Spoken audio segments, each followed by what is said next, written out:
When your HP Victus 15 won't boot past the black screen, this tutorial covers the repair methods that fix the most common startup issues. We'll troubleshoot Windows, use recovery tools, and restore your system. A lot of errors pertain to this problem, and we're going to go ahead and jump into what should hopefully be a pretty straightforward process, guys. And we're going to go ahead and jump right into it. First thing I'd recommend doing would be to actually go ahead and boot to the troubleshooting utility on Windows 11. So if you do a hard power off 3 times in a row, Windows should automatically attempt to launch the startup repair utility. And if it doesn't find anything, it will give you the option to select advanced settings, in which case it will take you to a screen that looks like this. Now, if it does not take you to a screen that looks like this, or you're unable to get to that, you can also download the Windows 10 Media Creation Utility, or Windows 11. They probably will make a creation utility for Windows 11 at some point. And it doesn't really matter, you can actually run the Windows 10 utility on Windows 11 as far as I'm aware. And you should be able to run the troubleshooting utilities built in within it. So you just would go ahead and download it to an ISO file and then burn it to a DVD or USB. It'd have to be about 4 gigabytes or more. It couldn't be a small USB flash drive, and it couldn't be a CD. It'd have to be a DVD. And then you boot your computer from it. So depending on the computer manufacturer, you'd have to tap a different key on your keyboard in order to launch that menu, in order to select what boot drive you want to go off of. So it could be anything between the escape key, F2, F8, F12, for example, and those are the function keys on the top of your keyboard. So you may have to just do a little bit of trial and error. Shouldn't take you more than a couple minutes. Googling it would probably be best before you even begin. But anyway, we're ready to go ahead and jump right into it.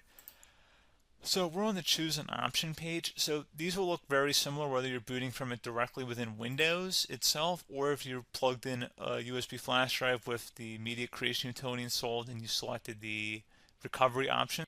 So when you are setting up your Windows 11 installation or Windows 10, depending on the drive you're using, there should be an option to repair your computer in the bottom left corner of the dialog window, one of the first screens that comes up.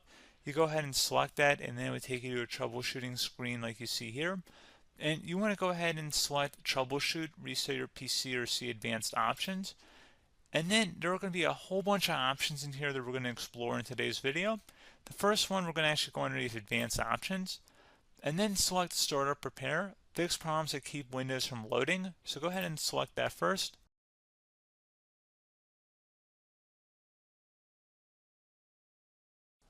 Okay, so you can see it could not repair our PC. That was our first option we could try.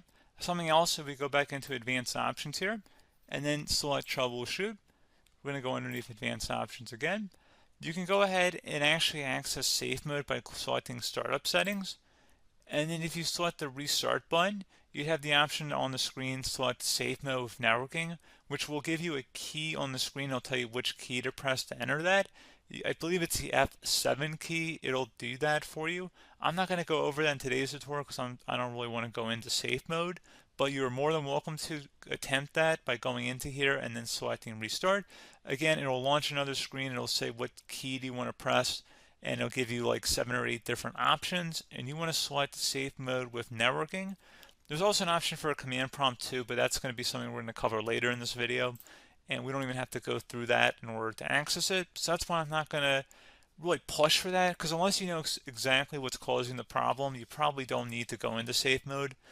Unless you're trying to recover files, in which case then you definitely can go into safe mode, but we're trying to actually recover our computer here. So I hope that makes sense. Something else we can also try here as well would be to uninstall updates, remove recently installed quality or feature updates from Windows. So if you go ahead and select that, you can uninstall the latest quality updates, which generally is the more day-to-day updates. Feature updates are the less regularly released ones, like the big ones. I would equate it to service packs in like Windows 7 and Windows Vista and Windows XP. So larger updates that occur once or twice a year at most.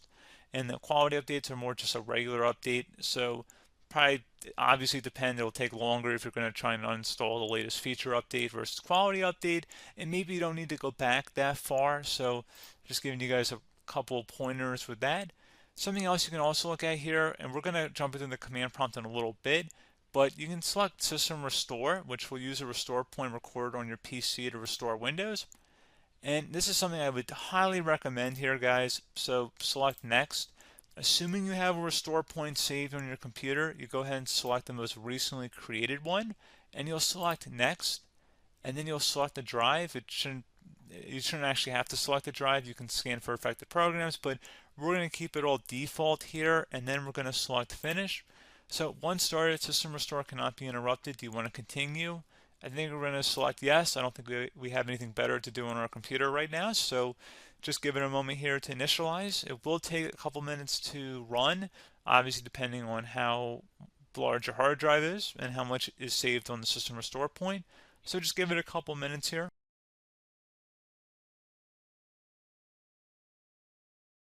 Okay, so you can see the system has been restored successfully.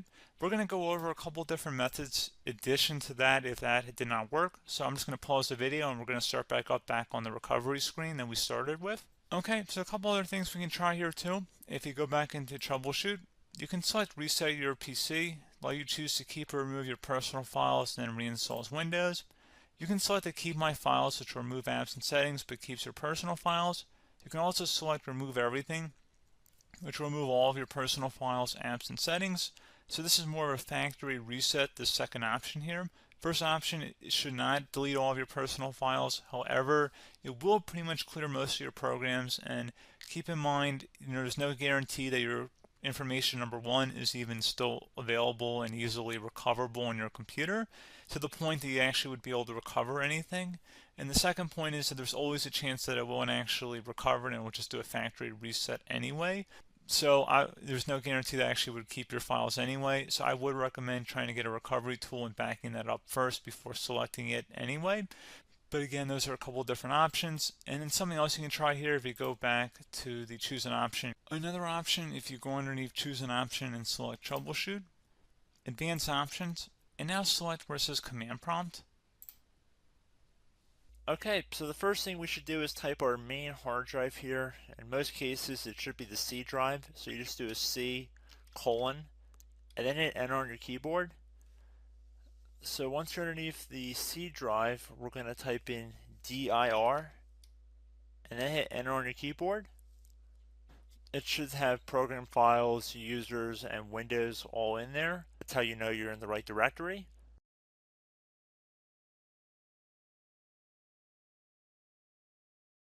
In some cases, it might be the D drive as well, so just keep that in mind.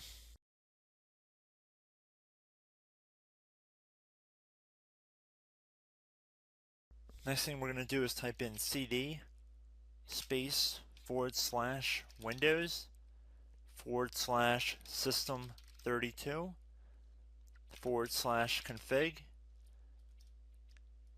and then you're going to hit enter on your keyboard.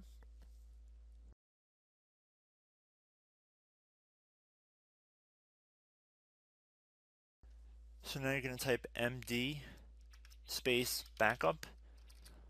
If you've seen other tutorials, it might also say to put down md backup. That's because the backup name is pretty common when you want to back something up. So you can name this whatever you want, doesn't have to be backup. So if you've already made a backup folder in the past, you could do backup 1, for example. So once you're done setting the name you want the backup to be called, hit enter on your keyboard again.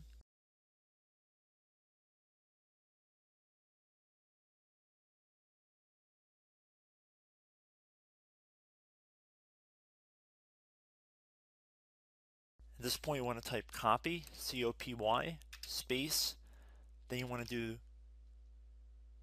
the star symbol above the 8 key, then do a period or a dot, whatever you want to call it, then another star sign, and then another space, and then type backup, and then hit enter on your keyboard.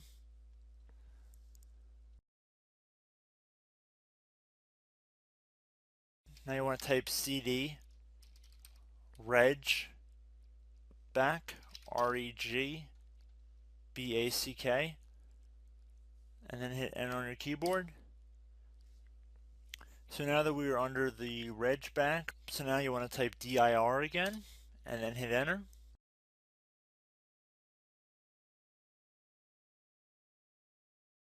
So now at this point we're going to type copy again. So copy, space, star sign, dot, another star sign, space, and then 2 dots. So we're going to type copy, space, star sign, dot, sign, star sign, dot, dot, and then hit enter on your keyboard again. So for overwrite, you want to overwrite all. So type A on your keyboard, so capital A, and then hit enter on your keyboard.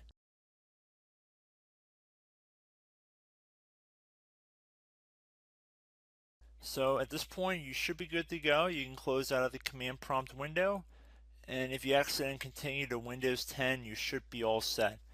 So I hope one of these 3 or 4 different methods we went through in this tutorial helped you guys out. Again, I'm not sure if you guys heard me earlier, but try to go back into your safe mode if possible and uninstall any programs you know might be conflicting with the Windows startup if you can get into safe mode. So just keep that in mind. Something very simple like that could be blocking up everything. So again, I hope this tutorial helped you guys out, and I will catch you in the next tutorial. Goodbye.